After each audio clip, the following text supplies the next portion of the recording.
berapa senyaman-nyamannya aja gitu. Dan saya di sini akan menjadi konselor dari Mbaknya untuk beberapa menit ke depan.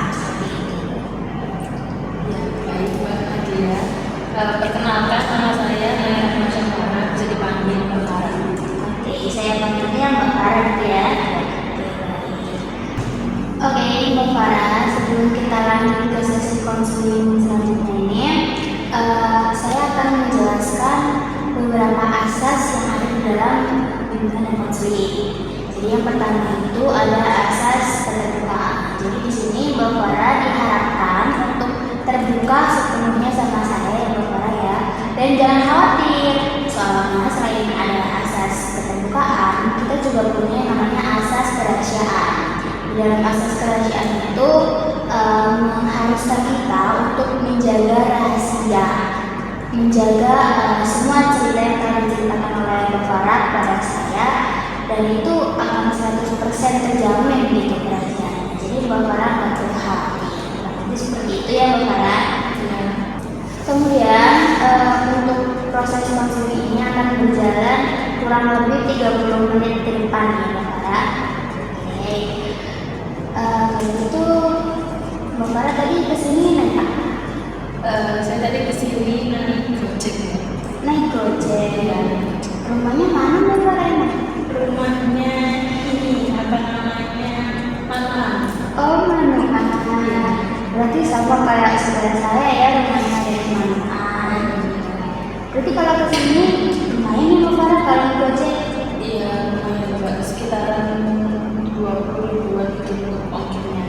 20 ribuan sampai sini. Iya, 20 ribuan tadi ya. 23 kalau nggak salah. Lumayan nih Mbak ya. Iya, lumayan Mbak. Soalnya kan kalau dibilang dekat itu kan dekat, terus kalau dibilang jauh juga nggak jauh gitu. Jadi kayak tengah-tengah gitu.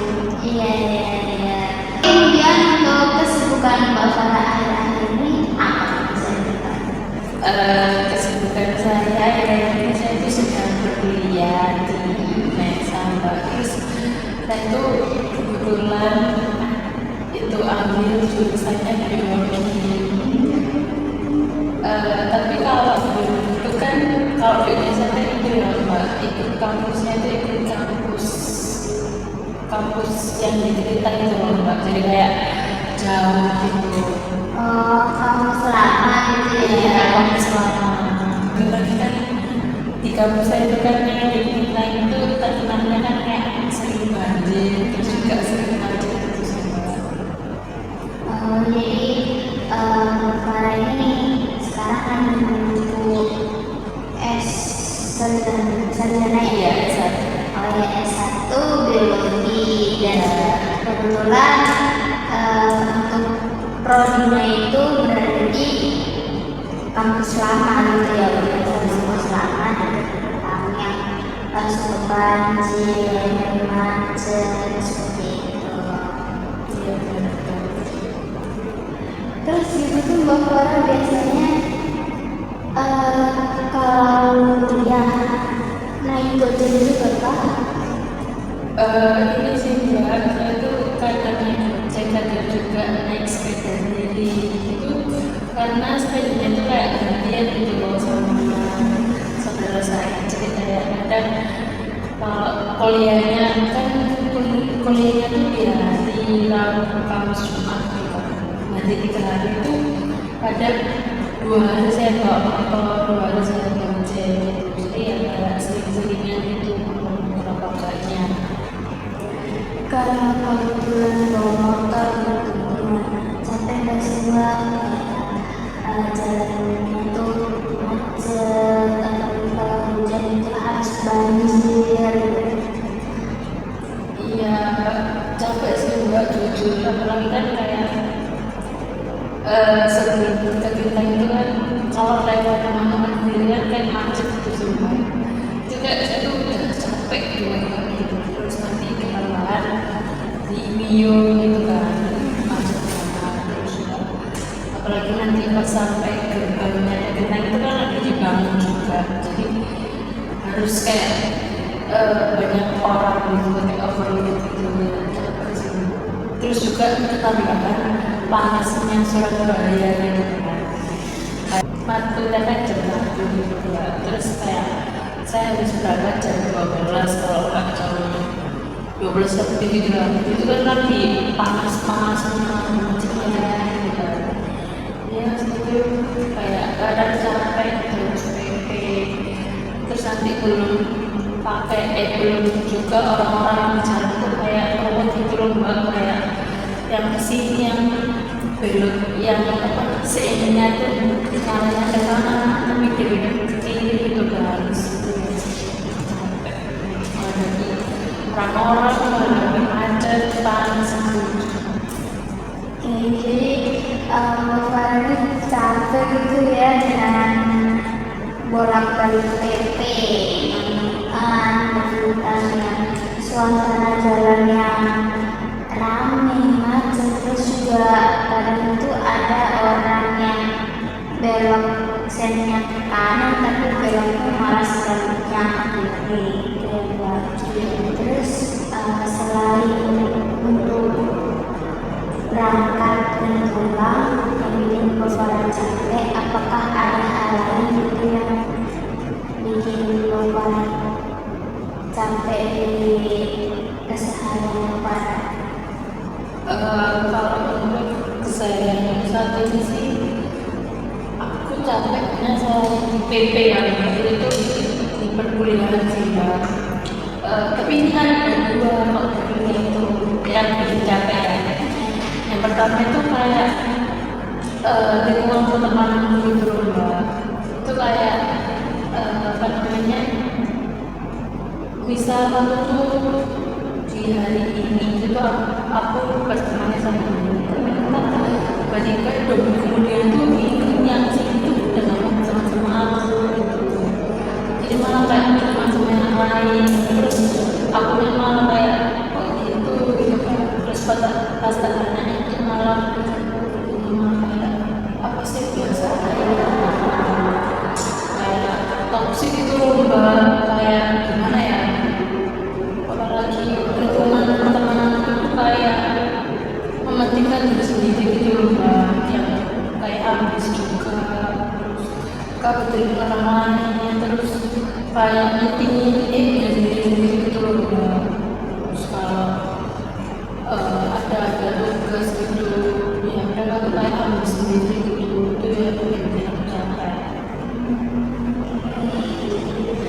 Saya paham di sini Farah mungkin merasa capeknya double ya, karena selain capek pada saat pulang pergi dan pulang kuliah, pada saat pulang juga capek di lingkungan pertemanan kan situ yang dimana teman-teman Farah ini suka tiba-tiba menjauhi Farah tanpa sebab gitu ya.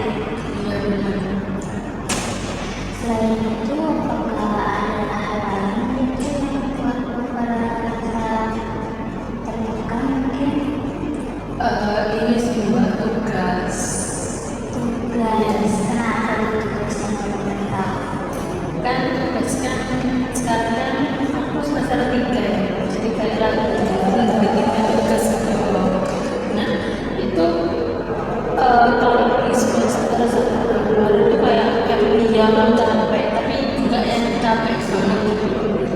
Kayak di semester ini gitu.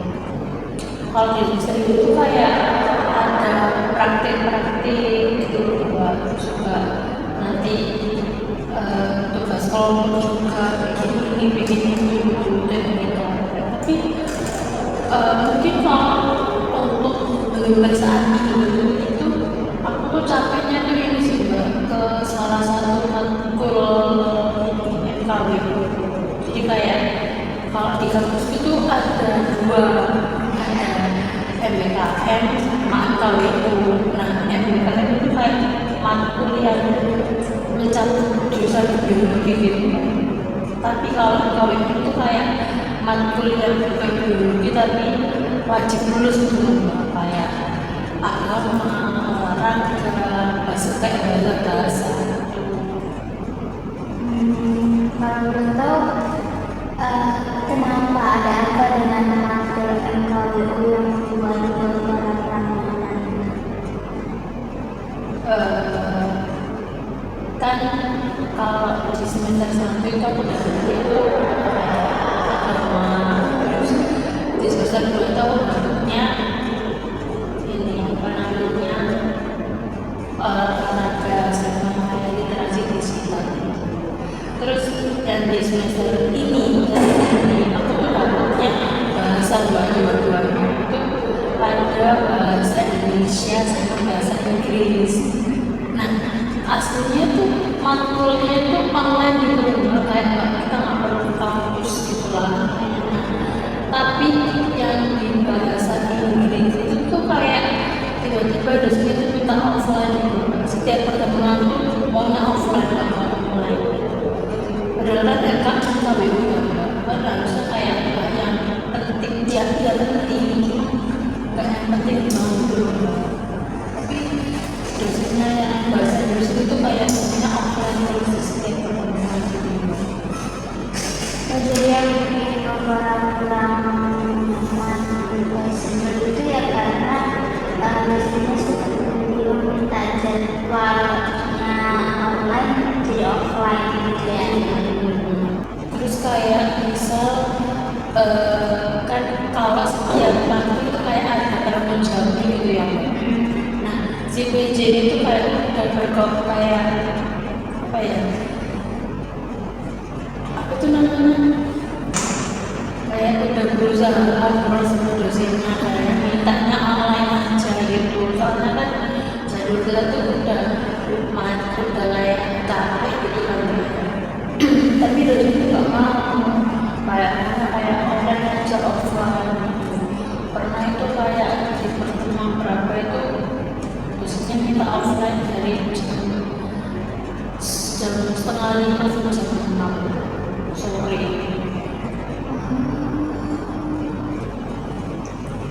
Apa yang membuat Romal ini keberatan dengan pergantian jadwal yang harusnya online menjadi offline? Kalau online itu kan kayak kita kan di rumah ya Bapak, bisa kayak bersama yang lain. Tapi kalau offline itu kan harus ke kampus itu kan harus pakai pakaian bagus, pakai sepatu, pakai ini gitu kan. Terus kalau biasanya di bahasa Inggris itu kayak ada puisi dulu Mbak. Jadi setiap pertemuan itu harus kita tulis. Nah, kalau tulisnya offline kan kayak kita benar kayak harus kayak ulang gitu kan. Terus itu kayak setiap tulis itu bukannya nilainya malah bagus tuh malah menambah nilainya tambah jelek gitu. Terus ketambahan kalau apa namanya offline itu dosennya tuh kayak suka marah-marah gitu ke kelasku gitu kayak kok mau lagi jelek gitu apa namanya nilai exercise semua nilai semua gitu. Padahal udah dijelasin gini. Padahal nyanyinya itu nggak ada kayak dosen datang ke kelas itu cuma buat marah-marah itu kan aku terus meminta untuk jamnya itu. Tapi biasanya tuh datang kita marah dulu marah tuh kayak biasa aja gitu. Terus kita presentasi kan kayak presentasi kalau itu kayak 30 menit juga. Sisa 40 menit kan. Nah 40 menitnya itu dibuat dosennya itu kayak apa namanya mengkomentari si kelompok yang presentasi gitu. Terus habis itu ini apa namanya sekitar 10 menit itu dia belum jelasin, terus sisanya baru lanjut kuis. Kan kayak apa yang harus ditangkap gitu Mbak dari si matkul ini tadi, kayak orang dosennya atau itu marah-marah kayak nyalahin kelas dulu kok malah untuk nilai yang bagus nilai itu. Padahal kan dosennya sendiri yang ngasih gitu. Oh, jadi menurut Bapak ini yang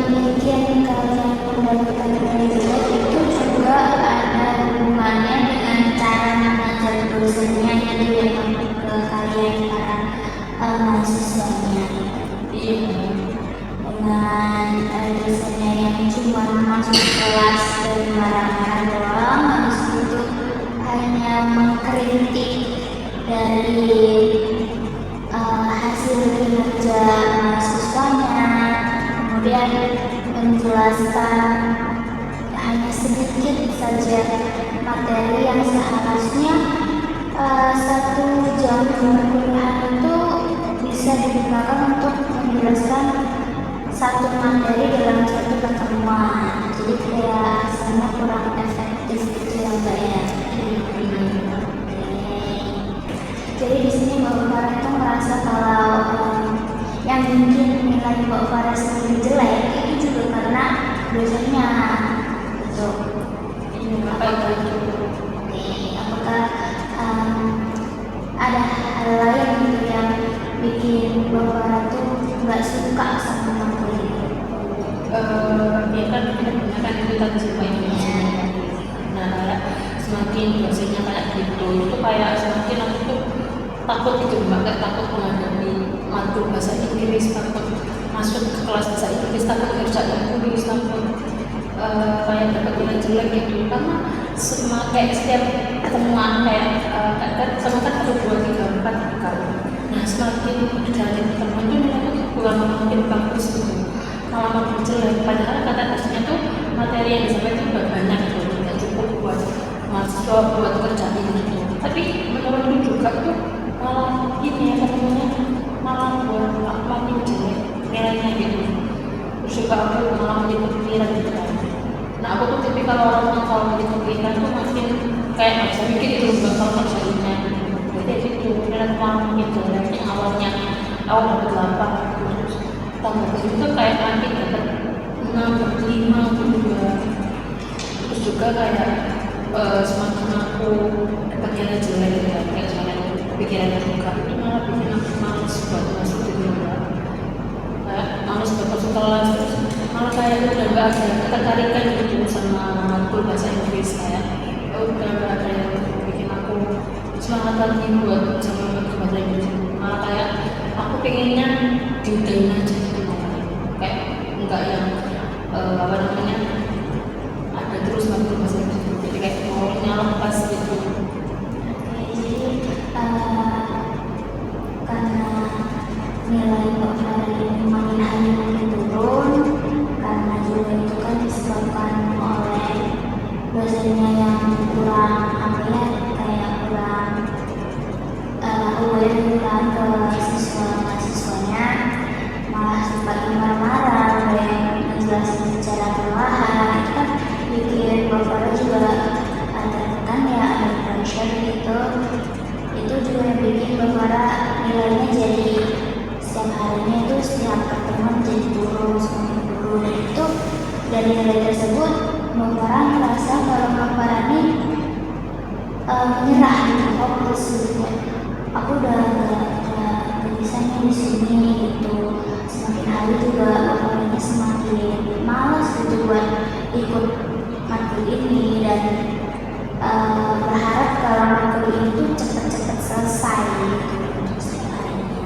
Oke, terima kasih Farah karena Farah udah mau dan percaya pada saya untuk menceritakan semua masalah Farah pada saya.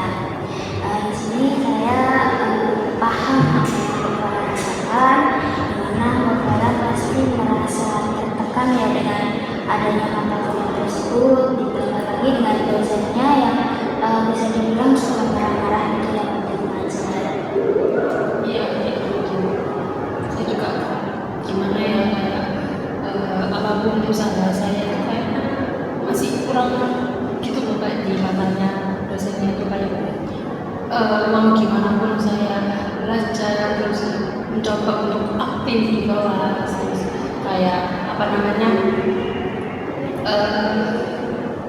mengerjakan soal yang sekiranya nilai itu kayak 8 atau 7 itu masih tetap aja kurang gitu makan dosennya. Terus saya juga merasa kayak udahlah kayaknya aku gagal di mata kuliah gitu.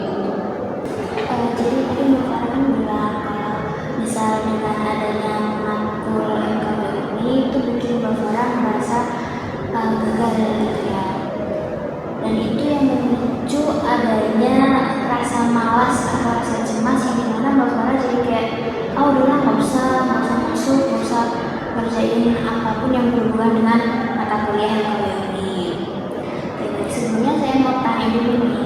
ada nggak mata kuliah lain yang dimana di matkul itu Mbak Farah dapat nilai yang bagus? Kalau matkul lain yang bagus itu saya tuh ada sih beberapa kayak matkul yang kayak praktek gitu loh, kayak saya ngajar apa gitu itu bagus nilai saya. Kayak mungkin hampir keseluruhan matkul yang pernah saya jalani itu alhamdulillahnya bagus. Gimana ya ini dan itu yang kalau tadi. Jadi Mbak Farah ini cenderung ke matkul yang apa ya, katanya itu kayak praktek-praktek gitu ya, dan emang kebanyakan matkul nilai dari matkul Mbak Farah itu kebanyakan bagus, kecuali yang bahasa tadi yang kalau itu tadi. Oke, jadi kan dari matkul yang lain selain matkul MKW ini Mbak Farah kan udah dapat nilai yang bagus nih ya. Itu membuktikan kalau sebenarnya Mbak Farah itu mampu gitu berkuliah dengan matkul yang ada, dengan matkul yang Mbak Farah jalani saat ini. Namun mungkin dengan adanya matkul MKW ini sebenarnya itu bukan Mbak Farah nggak mampu ya. Tadi kan Mbak Farah bilang gagal. Sebenarnya itu Mbak Farah nggak gagal karena kalau Mbak Farah mau lebih berusaha di matkul MKW ini, Mbak Farah pasti bisa dan pasti akan mendapatkan nilai sama seperti matkul yang lainnya, mata kuliah yang lainnya. Kemudian sebenarnya di sini Mbak Farah harus bisa membedakan antara dosen dengan nilai Mbak Farah. Jadi kayak Mbak Farah harus fokus ke nilai Mbak Farah itu sendiri. Jadi kalau dosennya marah ya udah nggak apa-apa, didengarin aja gitu, diambil baiknya. Ya mungkin saya paham sih Mbak Farah pasti kesel juga kan ya, yang marah-marahin terus sama dosennya, padahal kadang Mbak Farah itu nggak bikin masalah tapi tetap kena gitu sama dosennya. Saya paham, cuman kalau misal Mbak Farah mencampurkan masalah dosen dan dengan masalah tugas-tugas tadi, itu bikin Mbak Farah tuh jadi burn out gitu loh, jadi pusing sendiri. Soalnya kalau kita minta untuk merubah dosen atau merubah perilaku dosen tersebut, itu pasti nggak mungkin juga kan. Jadi mungkin Mbak Farah bisa lebih berfokus pada tugas-tugas saja gitu. Kalau misal Mbak Farah nggak paham, mungkin Mbak Farah bisa diskusi dengan teman sekelas Mbak Farah yang lain. Kalian bisa belajar bareng gitu untuk memperbaiki nilai tugas kalian. Sekarang giliran saya yang mau bertanya ke Mbak Farah, apakah kesuksesan Mbak Farah itu berhubungan dengan suasana hati dosen Mbak Farah saat ini? Kesuksesan itu berarti kayak saya mau nggak punya kalau begini nggak sih, maksudnya kalau dosennya baik gitu apakah saya masih malas belajar atau enggak gitu? Iya. Sebenarnya enggak juga sih, soalnya mungkin aku sendiri tuh kayak kurang paham gitu apa yang dijelasin sama dosen. Mungkin aku sendiri tuh yang ketinggalan gitu sama apa yang materi yang disampaikan. Jadi itu juga yang membuat aku kayak malas buat ngomong lagi dari awal kayak dosen lagi gitu, karena udah nggak mau lagi gitu. Oke, jadi bisa kita simpulkan ya kalau misalnya dengan suasana hati dosen atau misal mood dosen yang baik atau buruk itu sebenarnya enggak berdampak atau enggak terpengaruh dengan kesuksesan yang akan kita raih ke depannya. Di sini yang lebih berpengaruh itu, yang lebih terlihat itu dimana kalau usaha itu enggak akan pernah mengkhianati hasil. Jadi kalau misalnya Mbak Farah mau berusaha, pasti itu hasilnya juga akan baik, itu akan bagus. Seperti pada praktek-praktek di mata kuliah yang lain, Mbak Farah itu kan pasti sangat struggle ya dengan prakteknya, tapi Mbak Farah tetap berusaha, tetap mau berjuang gitu untuk mendapatkan jawaban atau observasi hasil yang baik dan benar dan sesuai gitu. Dari itu Mbak Farah kan nanti bisa mendapatkan hasil yang setara dengan apa yang sudah Mbak Farah lakukan. Jadi di sini saya akan mau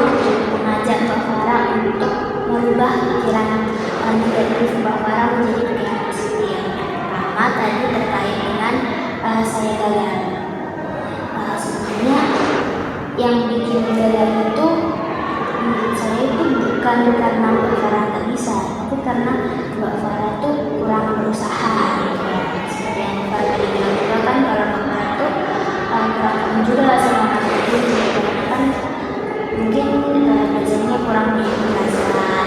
Apalagi kan Mbak Farah juga mendapat sedikit informasi gitu kan dari belajarnya. Jadi Mbak Farah bisa mengubah pandangan Mbak Farah terkait saya gagal itu menjadi saya bisa dan saya akan mau berusaha. Iya sih Mbak, benar apa yang dikatakan sama Mbak Nadia. Kayak mungkin akunya tuh kayak gagalku tuh gara-gara aku sendiri gitu, karena aku yang kurang berusaha, terus juga aku sendiri yang selalu kayak gak sih kayak bergantung sama dosennya. Kayak kalau dosennya nggak ngejelasin, kalau dosen marah-marah aku juga ikut marah-marah gitu kan. Terus juga kayaknya aku sendiri yang masih males buat belajar sendiri, padahal aku bisa belajar dari teman-teman gitu.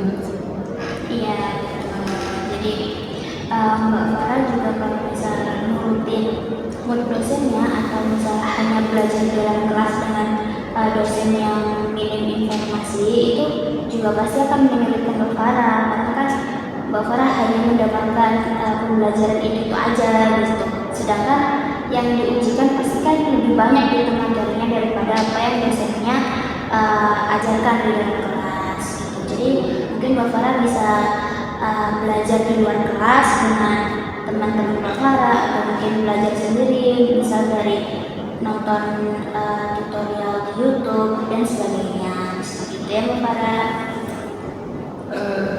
Iya, kayaknya nanti atau mulai perkuliahan di depan, kalau misalnya ada yang aku kayak nggak paham gitu, suka ketinggalan gitu, aku bakal nurutin saran Mbak Nadia sih, karena aku langsung ke tutorial YouTube biar aku paham gitu.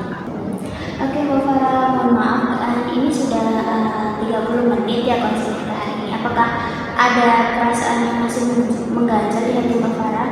Untuk saat ini sepertinya cukup Mbak, soalnya apa yang aku bilang, apa yang aku keluhin tadi kayaknya udah dijawab semua sama Mbak Nadia. Oke, mungkin Mbak Farah kalau misalnya ada apa-apa bisa WA atau telepon saya ya, biar kita jadwalkan untuk pertemuan berikutnya seperti itu. Oke, terima kasih ya Mbak Farah udah mau percaya kepada saya, udah mau terbuka kepada saya terkait apa yang Mbak Farah butuhkan, apa yang menjadi halangan untuk Mbak Farah di beberapa hari terakhir ini. Saya berterima kasih banyak ya Mbak Farah. Iya, saya juga terima kasih ya Mbak Nadia, soalnya saya sendiri juga gak ada bingung mau cerita ke siapa gitu kan. Soalnya kalau sama orang itu saya kayak nggak didengerin, kayak langsung diyakini gitu aja, beda kalau sama Mbak Nadia. Saya senang banget Mbak Farah bisa cerita sama saya. Terima kasih banyak. Terima kasih juga Mbak Nadia.